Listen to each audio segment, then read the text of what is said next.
Hi, my name is John McFetcher. I think most of you have seen me around here for a few years, and um, I've become really interested in artificial intelligence. And the title here is Unleashing the Power of the Future. Is it the beginning? Is it the end? And spoiler, it's not the end. Um, I, I've I've been involved with software for a long time. Back in the day, back when I first started, we had these monolithic mainframes which filled rooms. And in fact, the first mainframe I worked on filled multiple floors, and actually caught on fire. It was so big. And today we can put that power in this Apple Watch. Um, but the other thing with AI it has led me to is get more interested in neuropsychology itself, or neurophysiology. And I think ultimately we have to combine the two if we have true artificial intelligence. So this stuff has what is AI? We're going to look at. We're going to look at some history, look at some of the chat box, particular chat GPT, and then of course some of the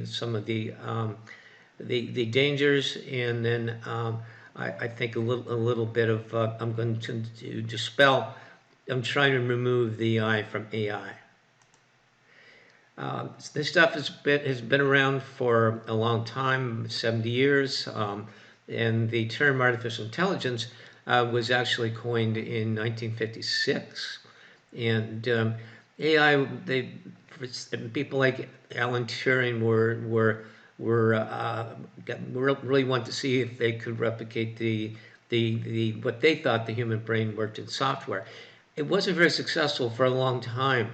Some of the algorithms were developed in the 80s and 90s by people like Jeffrey Hinton at the University of Toronto. And the algorithms, there was nothing wrong with them. There was the problem was we didn't have the compute power and we didn't have the data. And but by 2012, things began to change. We began to get things really be able to handle image really well, because we were starting to get a great increase in the CPU, particularly in NVIDIA. And NVIDIA, in particular, Jensen Young, have to give him credit for recognizing the importance of AI early on. And their GPUs are instrumental in the whole success of this field. Then we get into the last year of our chat box, like ChatGPT. But let's first define AI. It's the capacity of computers to simulate human intelligence.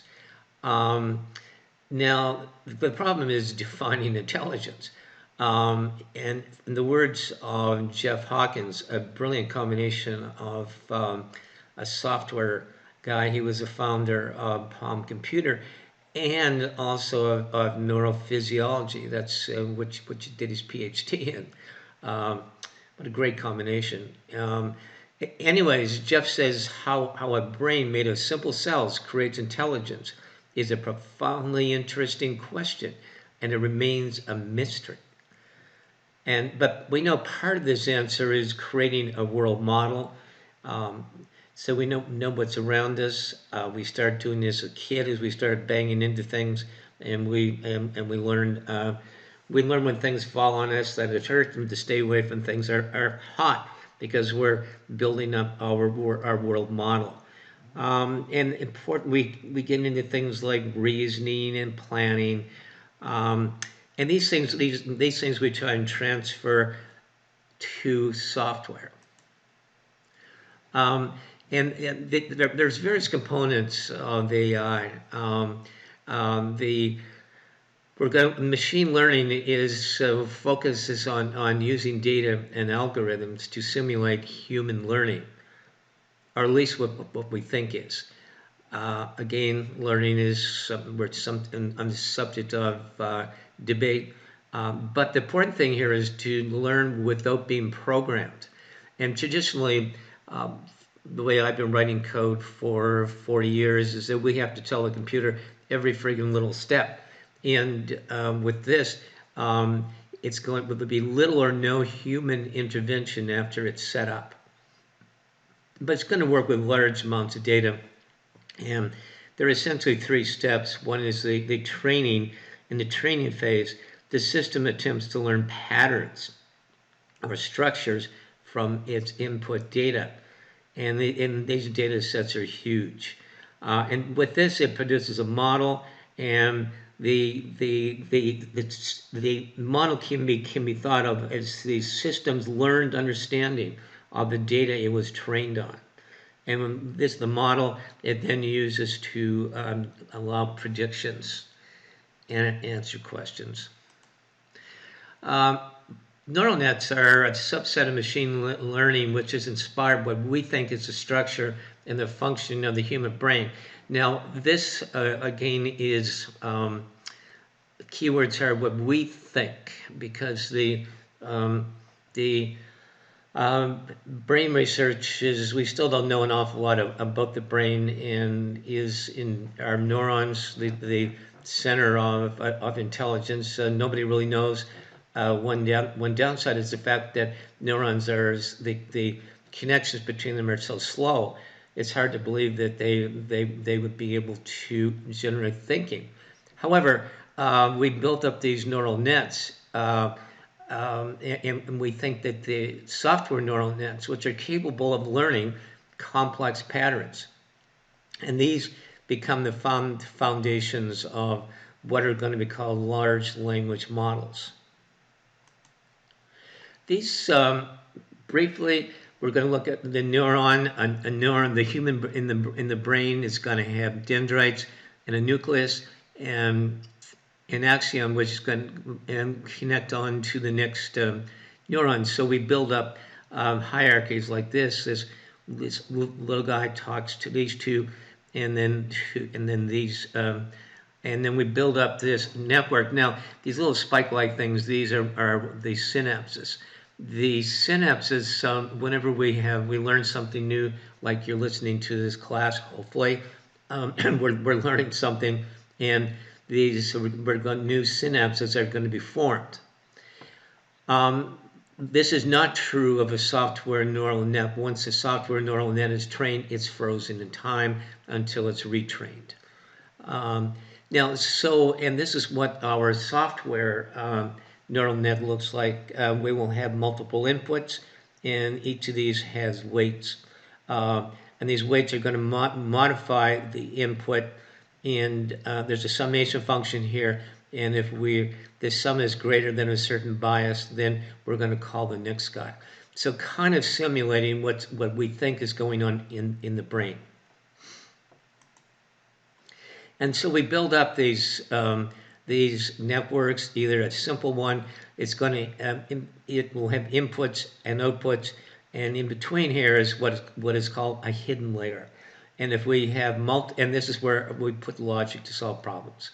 And if we have multiple of these hidden layers, we refer to it as as deep learning.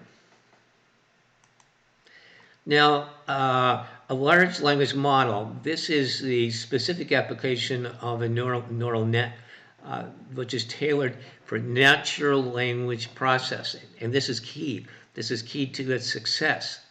They're trained on billions of words, and they can generalize from the data they are trained on. That's why they're called generative, and they can generate new content. The key is here, they can engage in conversations, and this is the key to their success. If we just had these neural nets and we poured data into it, and we had to talk to it with some kind of arcane computer language, it wouldn't nearly be successful.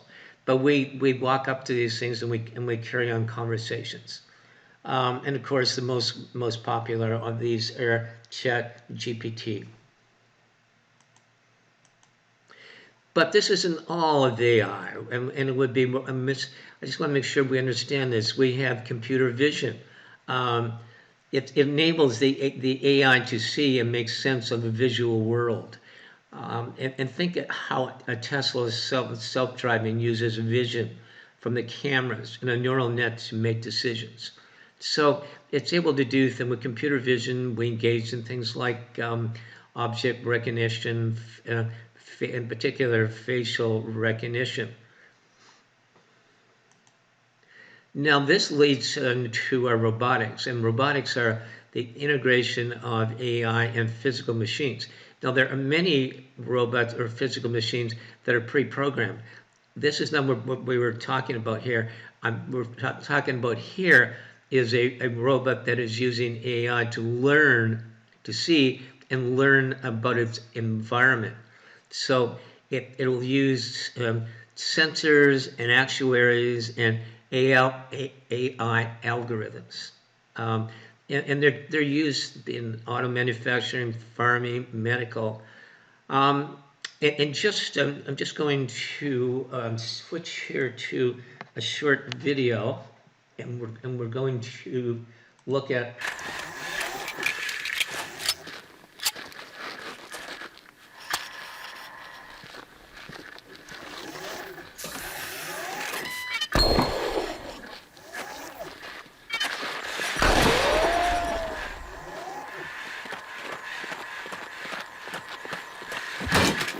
The use of a hockey stick. Wow. Robot abuse.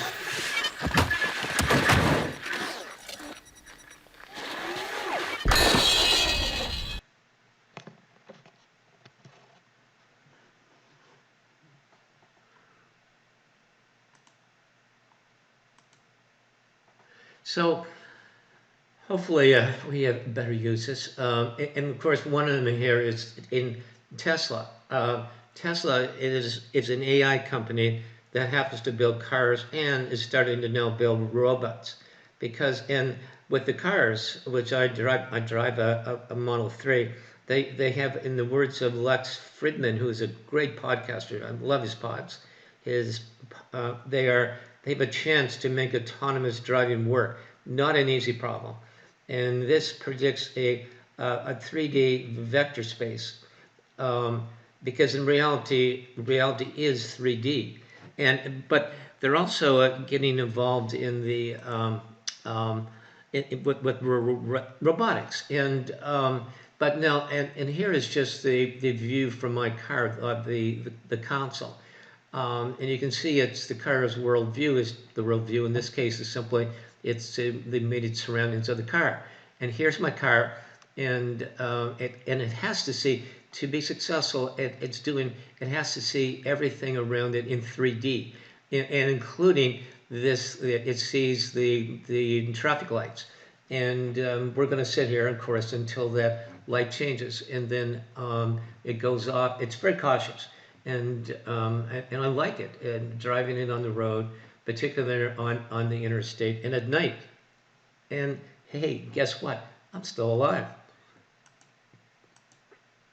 Now we're going to look at ChatGPT. This is the large language model. We now know what a large language model means from OpenAI. And OpenAI is also 49% owned by Microsoft. And Microsoft has totally embraced AI, and that's why it's recently overtaken Apple as the most valuable company in America.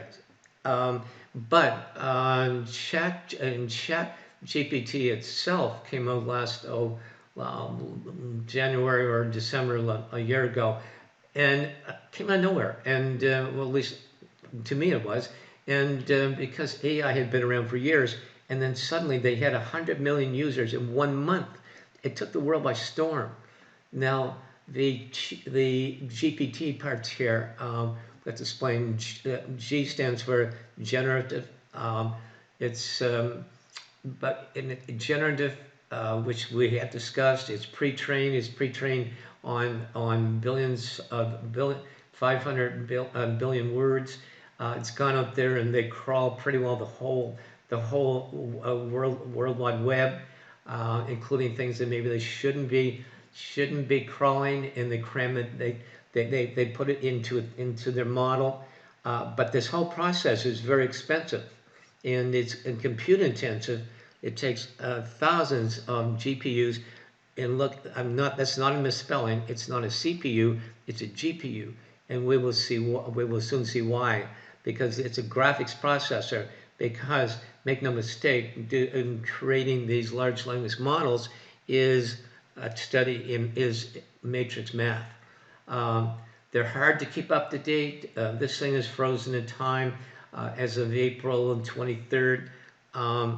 And it has approximately 500 billion words, which would take a person reading 1,000 words per hour 1,000 years.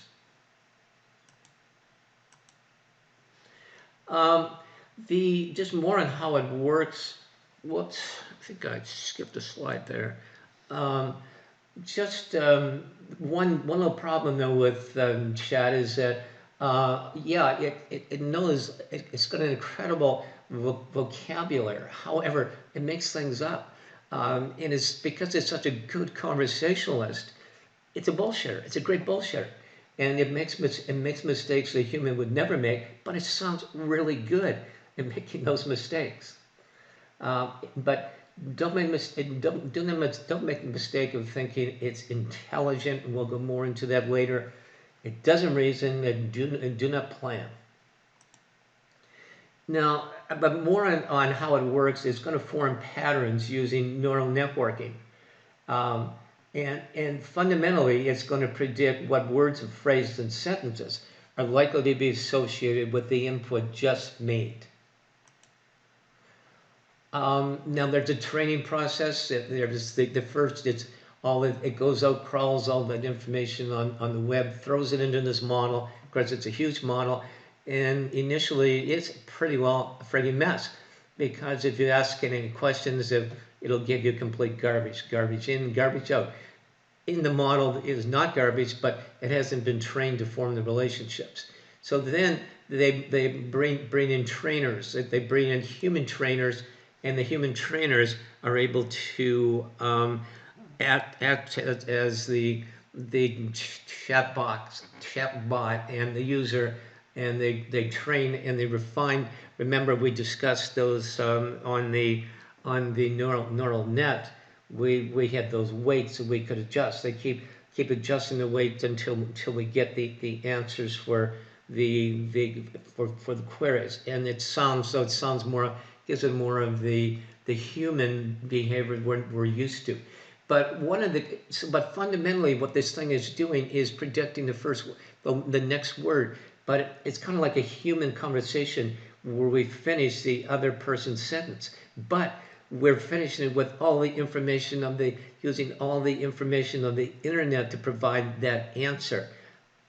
And that's the difference. It's got, and the human brain only has a small amount of data. This has all of the friggin' knowledge of the world.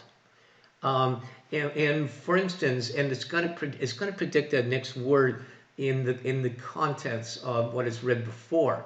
And there are two sentences. I swam across the river to get to the other bank, or I drove across the road to get to the other bank. What is bank? Is bank a financial institution, or is it sloping raised land? And it depends upon the context. And of course, in this sentence up here, it's obviously a sloping raised land. And here, it's the financial institution. So it's going to make that prediction based upon the context. Now, all of us have been using Google for years, and these search engines, which is a search engine, and our search engines are specialized in retrieving information from the web based on keywords. Now, and they follow links, and this is important. Well, ChatGPT pours everything into these models, and which can generate text-based responses, and recently it's become bimodal, and you can also input image, which we will look at, and they can read the image and make sense of it. But it's no longer following links. So If you're a media company and you're depending upon click for pay, or I'm sorry, pay for click, then you're going to see a huge decrease in that revenue. And not everybody's happy about this. Um, and Google particularly has a dilemma. They're caught between a rock and a hard place. They get Microsoft running around here and saying, "Oh, AI is the salvation of the world," and building AI into other products. But their dilemma, Google has always had search as their big success, and tying advertising to it, they made gazillions. But they have to keep up with Microsoft, and because Microsoft had nothing to lose, because their search tools were never very successful, and still aren't. Um, so they had, but Google's got a lot to lose because search is their revenue. Anyways, we're going to start to now look at a few prompts. Now we're going to get a few prompts using Chat and ChatGPT, and here we're going to, you can notice we're going to just having a conversation with Chat. Let's just call it Chat for short. Um, and I navigated to openchat.openai.com, and this will get us Chat GPT. In this case, it's I'm using version 4. You can see from this drop down there, you can 4 costs $20 a month, and by default, I think you get 3.5. There's other options that, particularly in Ford, what you can do. You can browse the internet. You can and access websites and not be restricted to just what's in the model, which is in April of 23. So let's just take a look at some capabilities. First of all, just as for a little amusement here, you're just going to walk up to chat and you're going to establish a conversation and say, "How are you?"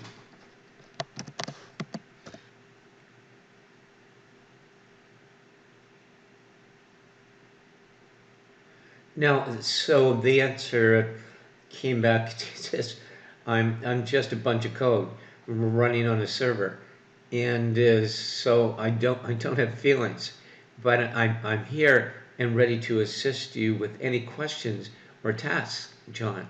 How can I help you today? So I said, um, um, so let's take a look at a few prompts here. This is because it's a little slow going up to the server. I'm just going to take you through a few of my own prompts here. It's bimodal. This current version of Chat is bimodal, meaning that I'm not restricted to just inputting text. In this case, I inputted this image. The image is of what's in my fridge. Well, okay, so there's not a lot there. Remember, it's me, and don't do a lot of cooking at home, so rather sparse. And so I say, make me a dinner using the food in the image. And it came back and said, "All right, John, based on the contents of your fridge," and it gives me this recipe for a grilled chicken with a honey glazed carrots and a side of Greek yogurt. Sounds good, and gives me the instructions, and and then said, "There you go, a balanced meal with protein, vegetables, and a bit of sweetness from honey. Enjoy your dinner." Cool. Of course, I'm not going to use it because I don't do much cooking. Maybe one of these days. Then it's good at composing things like emails. And for example, I'm going to send this email, it's just imaginary, to my manager explaining why I missed a deadline for a report. And please explain that my bathroom flooded, and that this meant I could not finish by the pre-agreed date. Okay, so ChatGPT came back and says, here is a concise and professional email for your situation. It gives him like subject, it said, dear, put in the manager's name. And I hope this message finds you well. I'm writing to inform you of an unexpected incident that has resulted in a delay to the submission of my report. And you guys can read the rest. But I think it's not bad. Um, I would use it. Um, now, it's capable of doing a certain amount of, well, let's call this reasoning well, not exactly reasoning, but here we have a little puzzle, not a puzzle, a problem. And Andrew is free from 11 a.m. to 3, and Joanne is free from noon to 2, and then 3:30 to 5. And Hannah is available from noon for only a half hour, and then 4 to 6. What are some options for the start times of a 30-minute meeting for these guys? Well, it's got to go through, parse this, and find out all the schedules, and find out when they had some free time. And it does this, and so it's not just predicting. He's doing more here than predicting the next word. And it comes back to, says between 12 p.m. and 12:30. Not bad. And here's a little puzzle for it. In a room, there are 100 murderers. You kill one of them. How many are left? Ooh. Um, the answer, there are still 100 people in the room. It's just that now 99 are murderers and one is a victim. Then I asked Chat, how does it learn? And part of this answer is interesting. It said ChatGPT, including the version I'm working with, doesn't learn from individual interactions. Instead, it was trained on a diverse range of internet text up to the last update in April 23rd.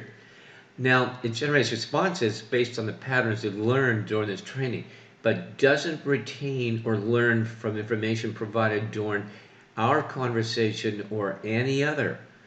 This means it doesn't remember or learn from past interactions with users. And this is key. Just as I'm going to add my comment here, this is not chat. I do hear people saying, "Oh, be very careful on what you say to chat because it'll end up in the model." No, it doesn't end up in the model. Um, then I wanted to help studying vocabulary, and so I wanted to write a sentence for me and to fill in the blank, and I'll try and pick the correct option. And so it shows me the teacher asked the student to blank the sentence in a more concise way. Well, and it gives me my choices. Let's hide the choice here. Elongate, abbreviate, replicate. And of course it's B, abbreviate. And I given my answer and it says, that's correct, wonderful. Abbreviate means to shorten, so in this context it fits perfectly as the teacher is asking the student to make the sentence more concise. We can go on and keep on doing this. I'm going to skip down here. Can we do the same thing in French? No, I always like practicing my French, so le chat blank sur le toit de le matin. And this is, the answer here is again B, door, because the cat door, which means sleep, and on the roof every morning. You can do that in any language you choose. Chat is multilingual and even can make up answers in languages it was never trained on. You can, for instance, you can ask it what year was the Shah of Iran deposed in, and give the answer in Farsi, and it will, even though it was never trained in Farsi.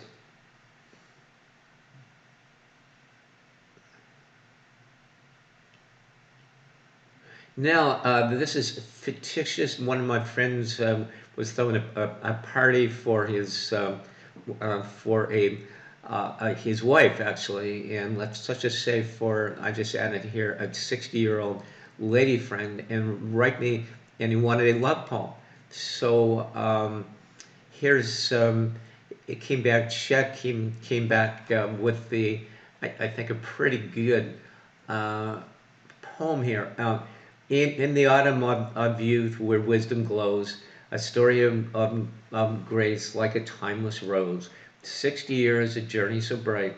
Uh, in her eyes, stars shimmer with light. I can't read anymore. But anyways, it's too sucky for me, but I think it's pretty darn good. Um, I'm at 70 kilogram, 150 pound, maybe a little more, male looking to maintain muscle mass. I can go to the gym 5 or 6 days a week, and ideally for a 50-minute workout sessions. Please give me a training plan based on the popular push-pull leg workout routine, and put this into a table format so I can easily paste it into a spreadsheet. And so Chat comes back and gives me this schedule in the table form. Pretty interesting. So it has on the Monday I will do all this stuff. Oh my God. And then Tuesday I've got more of the same. Sounds pretty good to me. Um, anyways, um, then it encourages me to warm up before starting. Now, another little puzzle here. If a car's trunk is large and a bike does not fit into it, maybe assume the bike must also be large. Not necessarily. The fact that a bike does not fit and gives multiple possibilities of shape and design, it might not be compatible with the trunk's dimensions. And the trunk's usable space, well, we might have a bunch of crap in there. Now, one of the really nice things at Chat is that you can now, they've invented DALL-E, which is its text to art tool. So I asked it to draw a picture of a beautiful Thanksgiving turkey dinner. And this is what Chat comes back with. That looks good. Wow. And then I say, uh, looks great. Please list the ingredients and give me a recipe. And then pumps up all the ingredients and then the instructions for replicating this meal. Um, Now, this next one is again a little quiz here.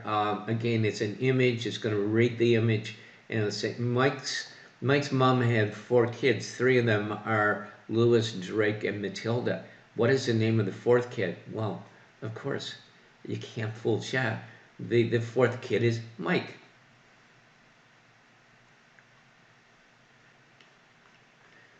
This one is we have a rat in a maze, and the maze is again it's described by this image. It's an 8 by 8 grid, and the columns are labeled 1 to 8 from left to right, and the rows A to H from top to bottom.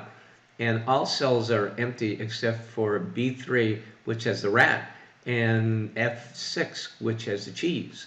And the following cells are impassable. The rat cannot go through D4, 5, 6, 7, and E4 and F4. So it's got to get around these things. So what is the exact series of cells the rat can move through to get the cheese? And the rat can only move up and down and left and right, not diagonally. And then I say, draw the solution. And here's the solution. So it draws draws the grid, and we have and the rat starting here in B3, and it goes to 2, 3, 4, 5, 6, and then of course across, and happy rat, it gets the cheese. These are I think interesting capabilities. I should mention that they've because of this browser option, we can go out there and we can get external websites, and we can put and we can work with these. So, for instance, I can if you didn't have this option, I couldn't ask any local events in the next week around Sarasota that I should know about. And in the answer here, it gives me this list of things for between January 9th and February 3rd. It's sort of looking for, and there's concerts and movies, the ringing, of course, and some interesting options. Of course, this time of the year, there's so much to do here. Or give me a summary of world news for today. And now it's going to go out and access some external websites, and it'll give me a summary. Of course, the Israeli conflict, or I can ask it to summarize articles. And in this case, here's how to train ChatGPT, and it goes out and reads this article and then gives me a pretty good summary. Oh, and finally, what I asked it to, some people in this room may not be quite so happy. I said, please visit the Landings website and suggest improvements. So it did. It visits, we won't go into these things, but anyways, there's some really good capabilities here. That does some pretty amazing things. Now we've taken a look at how you use ChatGPT. Now remember, this is just an example of a large language model, and an extremely good one, and the one that has taken the world by storm. But of course, it's only part of AI, and there's a lot of other a lot of other industries that are going to be influenced by AI and by chatbots like health. And then in here, big changes in we can revolutionize the medical field because, and we get things like MedPalm 2 from Google. It has achieved a score of 85 out of 100 in a in the medical exam, and this and the average doctor is going to score at 65.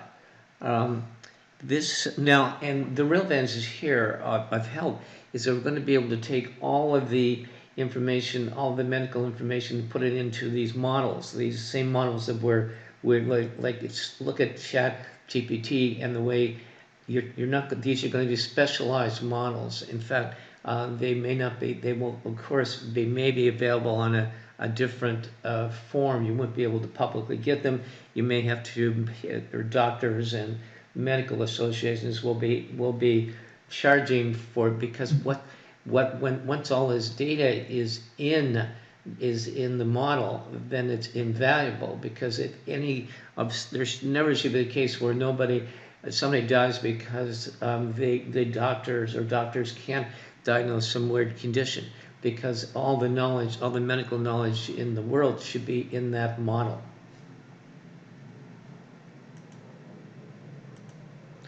Education, now here is a double-edged sword.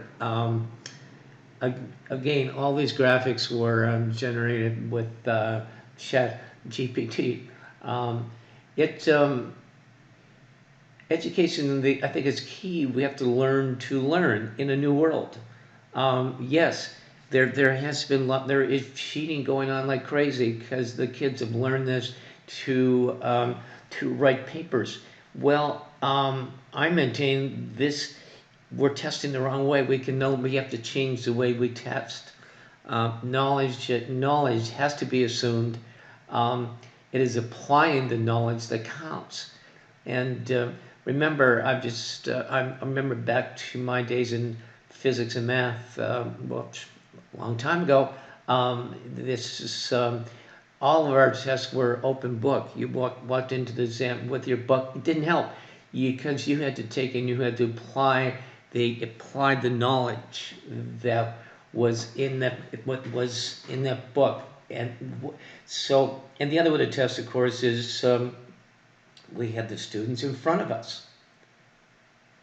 So, and the big advantage here of AI and with these our tools are things like the Khan Academy has done, where you can have a virtual tutor, where the tutor is going to be the software, the chatbot is going to be working with the student, is going to be guiding them to an answer. It's not going to be showing them the answer. Well, one of the biggest benefactors of all this stuff is coding, which of course is what I've done for most of my life now. Here we have a tool. We have with ChatGPT. It's incredibly good at generating code, and so if I'm starting a project and I'm not using this, I'm wasting my time, because it can generate the basis of any project in any programming language that I know about. So, and even if you look at how Microsoft has built it into their with Copilot into their development tools, as you type along, you can just enter in comments some functionality that you want, and then the darn thing generates the code that is needed. But I don't suspect there's a lot of coders in this room, so I'm not going to dwell on this. Now, here's a real issue: copyright. And on one hand, these networks don't intentionally copy when they're being trained. They simply learn from patterns in the data they're trained on. But on the other hand, the output can look very similar to copyright materials. And there's some interesting legal cases here. Let's just look at this video. Historically been a bit of a joke. Where were you? Where have you been? I could not sleep. I was having human thoughts, so I got up and had a human cup of coffee. It's been around since the 50s, and despite all its big promises of human-level intelligence, it often seemed ridiculous. Until now. Now AI is a runaway train, and the engine powering this surge of innovation is generative AI, a form of machine learning that creates original text, images, and code based on plain English prompts from the user. Generative AI has been pumping out the hits. ChatGPT is an unprecedented sensation, and large language model technology is being integrated into everything from search engines to the educational site Khan Academy. Image generation software like Midjourney and Stable Diffusion is producing amazing results that surpass human artists in some ways. AI music is rapidly maturing. An AI-generated track featuring imitations of two of music's biggest stars, Drake and The Weeknd, went viral. The results might not be good, but they're not exactly bad either. AI is the hub of growth and excitement in tech. Forget about crypto, NFTs, and the metaverse. What was that anyway? The future is AI. But this technology's capacity for harm is already clear. AI can spew out fakery and nonsense, it might put a bunch of us out of work, and it arguably rips off human creators. Artists such as myself are not given the option to opt out, not given any compensation, and not asked for consent or permission before our images are used. What, if anything, can stop AI or at least slow it down? The answer is the law. In particular, a rather unlikely branch of the law, copyright. Well, OpenAI has joined Google and Microsoft and others to legally backing their users if they face legal action. However, there's a really interesting law case that's just been filed by the New York Times, and this could really ruin the party, because the Times is claiming that their scarce resources, of course, their information, and this has all been ripped off and put into ChatGPT's model. And once it is in there, it has you don't have to pay to get it, and so they're demanding compensation from OpenAI and Microsoft. And there's another issue here too, is that the fact that it's been crawled, it's these OpenAI has gone up there and crawled and obtained this data and put it into the model. We no longer need links, and the moment there is no links, there's no pay per click, and a lot of these media companies depend upon this pay per click for their revenue, and they may lose as much as 40%. It's going to be a really interesting case to follow, because in many cases the OpenAI is legally crawling that site, because they just have to provide have an account, and their software logs in the same as you and I would. Now, the other issue is jobs. Here, everybody's saying, "Oh God, you're going to lose all these jobs." Well, maybe not. AI is about shaking things up, not just about job loss. The for instance, AI can automate routine tasks. This means some jobs, especially repetitive ones, might decrease. Maybe not such a bad thing. But on the flip side, it's going to make processes more efficient. Then in job creation, AI also creates new jobs like AI specialists. It's a shift rather than a loss. Skill set. The demand for advanced technical skills is skyrocketing, but so is the need for soft skills like creativity and problem solving. AI can handle data, and it doesn't do so well with the human touch. Changing the nature of work. Many jobs, AI is going to change how we work rather than replacing us. I think this is key. The key is to embrace AI and make it your virtual assistant. And then for whatever job you have, it's going to make your life easier. Now, I didn't generate this slide. This was all generated by ChatGPT. Now, there is, most of these things are positive. I am painting this picture of a bright new world, but there's some scary stuff here. The deepfakes, according to James Cameron, we can't trust anything we see. And this, I think, is easiest just to show you. But I actually like Ron DeSantis a lot. Yeah, I know. I'd say he's just the kind of guy this country needs, and I really mean that. If Ron DeSantis got installed as president, I'd be fine with that. I mean, the one thing... So now let's look at another deep fake of, this is this time of Morgan Freeman, and this one's, I think, really well I am done. not Morgan Freeman, and what you see is not real. Well, at least in contemporary terms, it is not. What if I were to tell you that I am not even a human being? Would you believe me? What is your perception of reality? Is it the ability to capture, process, and make sense of the information our senses receive? If you can see, hear, taste, or smell something, does that make it real? Or is it simply the ability to feel?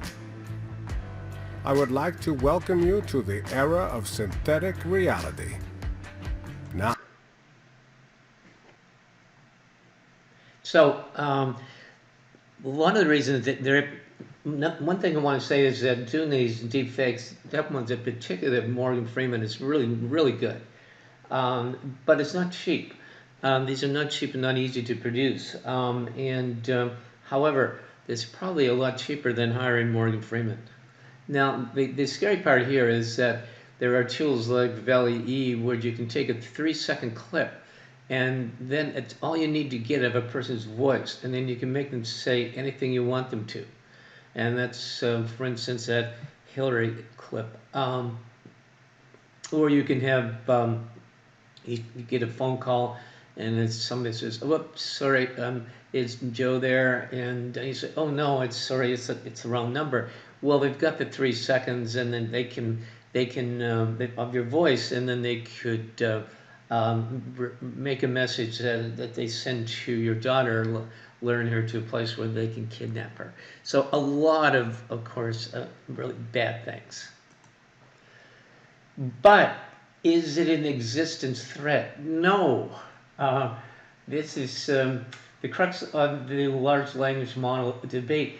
Has a GPT or a large language model developed the true flexible intelligence, or is it only repeating variations on text that have seen before? And I think it's the latter. And it's not going to destroy the world like some people are running around saying this is like in 1944, and you get a call from Robert Oppenheimer and warning you about the atomic bomb and how it could destroy the world. No, I believe it will not destroy the world unless, in the word, unless you believe unless you think cats can. Because in the words of Jan LeCun, who is the head of research of AI research for Facebook, thinks that the current AI models have the world and have the intelligence of a cat. And in fact, there are huge benefits. And in fact, in the words of Jeff Bezos, might do the opposite and save us from destroying ourselves. So I think it's maybe we should be removing the I from AI. Language models do not have true intelligence. We need another word. They work really well because they mimic humans by remembering millions of words and such good conversations. But conversation is not always intelligence. It's mainly the way that we exchange ideas. And in the words of Jeff Hawkins, I'm only pointing out that they don't possess knowledge and therefore are not on the path to having the ability of a 5-year-old. Now, Jeff has his book, 1,000 Brains, is brilliant. Now, and I think Jan LeCun actually sums it up best when he says these autoregressive generative models, that is ChatGPT, suck. They do not reason, they do not plan, and they do not have common sense. So let's just look at a little bit about what Jan says here.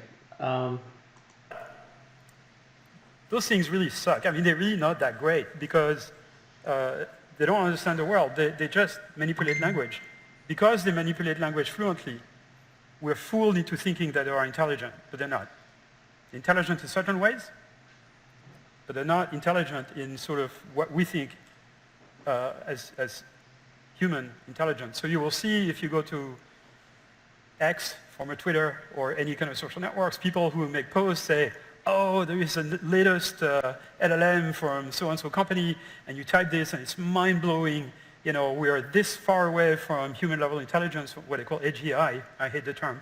And, you know, it's for tomorrow. Like, you know, all the naysayers are wrong, blah, blah, blah. It's just happening tomorrow.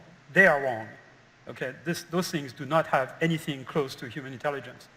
They appear to have it because they're trained on so much data that they've accumulated an enormous amount of background knowledge approximately, that they can regurgitate approximately. So whenever they seem intelligent, it's usually because they can do information retrieval in an approximate way that sort of looks reasonable. But they cannot possibly understand how the world works because their only training data is text. And most of human knowledge, this may surprise you, but most of human knowledge has nothing to do with language. It has to do with our experience with the world every day. Physics. So I think Jan certainly didn't pull any punches there. But we can also, for further reinforcement, let's look at how ChatGPT describes itself. As an AI language model, I can perform some degree of reasoning based on information and patterns I've learned from training data. However, it's important to note my reasoning abilities are limited to what I've been trained on and the patterns in that data. While I can provide logical responses and make inferences based on that knowledge, I don't possess true understanding or consciousness. My responses are generated based on statistical patterns rather than personal experiences or subjective comprehension. And these things, through scaling, these things look pretty darn good, but we're fooled into believing that these large language models have human level intelligence because they're so good at language. And just as an example, think of the thousands of hours it take for training self-driving the Tesla particular is putting in, and they're only partially successful. And yet it takes a teenager about 20 hours. So an AI cannot produce truly novel results as it's trained on public available information, much like a search engine without the links. So most of these things, in fact, all these things we've been discussing we can classify as narrow or weak AI, and versus the way off in the future, the term artificial general intelligence, and as Jan LeCun says, he doesn't even like to use the word because we're so far away from this goal. Because this narrow or weak AI is narrow because it only works on specific tasks. And to be truly intelligent, AGI has to possess human-like intelligence across a wide range of tasks. And it has to be able to learn new skills. As it presents something it hasn't seen before, it has to be able to reason and solve the problem the way the human brain does. So that means, but to do this, we have to understand more about how the human brain works, and that's why I'm fascinated by this book by Jeff Hawkins, and because he lays out where if we're going to go to AGI, and he does think we will, we really have to mimic more of how the human brain works, and that is a worldview, and what he calls reference points. So what's in the functionality in the neocortex has to be moved into software, and we're nowhere near that. And until we reach that point, AGI is still a theoretical concept. Now, if we do reach there, AI will become scary. However, but then I still think we still have the option of pulling the plug, and I'm sure we can figure ways. But the sad thing is that none of us in this room will probably be alive. So I just want to end on a trailer from a famous sci-fi movie.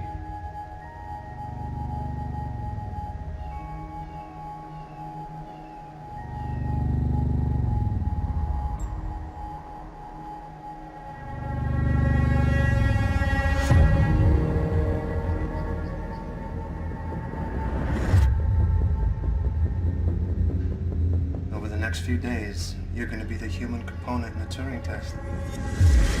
One day the AIs are going to look back on us the same way we look at fossils.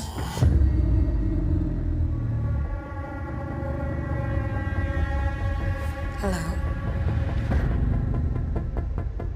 How do you feel? Now that's Ex Machina. Now that's a future that I don't think will happen. So in the end, the robot is able to trick the guy, and that she's in love with him, and she gets him and is able to lock him into this room, and she walks up free. Of course, as I said, I don't think this is the future, but this is.